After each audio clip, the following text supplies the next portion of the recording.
ایک خاتون مجھے کہتی ہیں کہ آپ کو شہادت امام حسین کو سیلیبریٹ کرنا چاہیے، اس دن کو ریجوائز کرنا چاہیے کہ یہ تو اسلام کی جیت ہے نا، اور وہ تو شہید ہو گئے اور شہید تو زندہ ہوتا ہے۔ اس بات کی خوشی منائیں کہ ان امتیوں نے رسول اللہ کے گھرانے پہ، ان کی اولاد پہ وہ ظلم کیے جو انسان اپنے دشمن کے ساتھ بھی نہیں کرتا، کہ 3 دن 7 سے 10 محرم تک ان کا پانی بند کر دیا گیا۔ ہم لوگ کسی جانور کی بھی قربانی کرتے ہیں نا، تو اسے ذبح کرنے سے پہلے اسے ضرور پانی پلاتے ہیں، اسے کبھی پیاسا ذبح نہیں کرتے۔ ان ظالموں نے امام حسین کو، ان کے بیٹوں کو، ان کے ساتھیوں کو، ان کے بھائی کو پیاسا شہید کیا، اور جب شہید کر دیا نا تب بھی سکون نہیں ملا۔ ان کو سب کو بیہیڈ کیا، ان کے سروں کو نیزوں پر اٹھا کر عراق سے سیریا لے کر گئے، ان کی لاشوں کی بے حرمتی کی، ان کی لاشوں پر سے گھوڑے دوڑائے۔ روایت میں آتا ہے کہ جب حضرت امیر مختار امام حسین کے قاتلوں سے بدلہ لے رہے تھے نا، تو یزیدی لشکر کے ایک سپاہی کو جب مارنے لگے نا، اور اس سے پوچھا کہ تم نے کیا کیا تھا، تو اس نے کہا کہ میں نے حسین کی انگلی کاٹی تھی۔ انہوں نے پوچھا انگلی کیوں کاٹی تھی، تو اس نے بتایا کہ میں ان کی انگلی سے انگوٹھی اتارنا چاہ رہا تھا،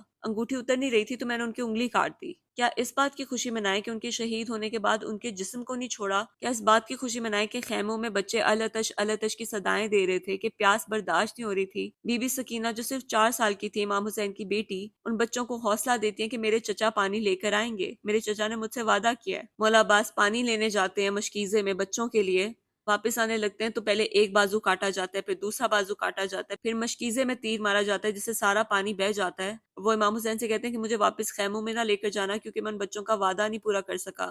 اس بات کی خوشی منائیں، یا اس بات کی خوشی منائیں کہ امام حسین کی شہادت کے بعد ان پاک بیبیوں کے، رسول کے گھرانے کی بیبیوں کے خیمے لوٹے گئے، ان کو جلایا گیا، ان کی چادریں چھینی گئی۔ and we are not talking about ordinary Muslim women، ہم رسول اللہ کے گھرانے کی پاک بیبیوں کی بات کر رہے ہیں۔ ان بیبیوں کو، ان بچوں کو قیدی بنایا گیا اور ان کے سامنے ان کے پیاروں کے سر نیزوں پر اٹھا کر لے کر گئے۔ اس بات کی خوشی منائیں۔ جنگ کا تو اصول ہوتا ہے نا کہ مردوں کی لڑائی ہوتی ہے، عورتوں اور بچوں کو اس سے باہر رکھا جاتا ہے، ان کو انوالو نہیں کیا جاتا، تو کیوں قیدی بنا کر لے کر گئے؟ انہیں شام کے زندان میں رکھا گیا، اس کو سیلیبریٹ کریں۔ بی بی سکینہ جو صرف 4 سال کی تھی، اپنے بابا کے سینے پر سونے کی عادی تھی، ان کے بابا چلے گئے، وہ اپنے بابا کے بارے میں پوچھتی تھی میرے بابا کہاں گیا، مجھے نیند نہیں آتی۔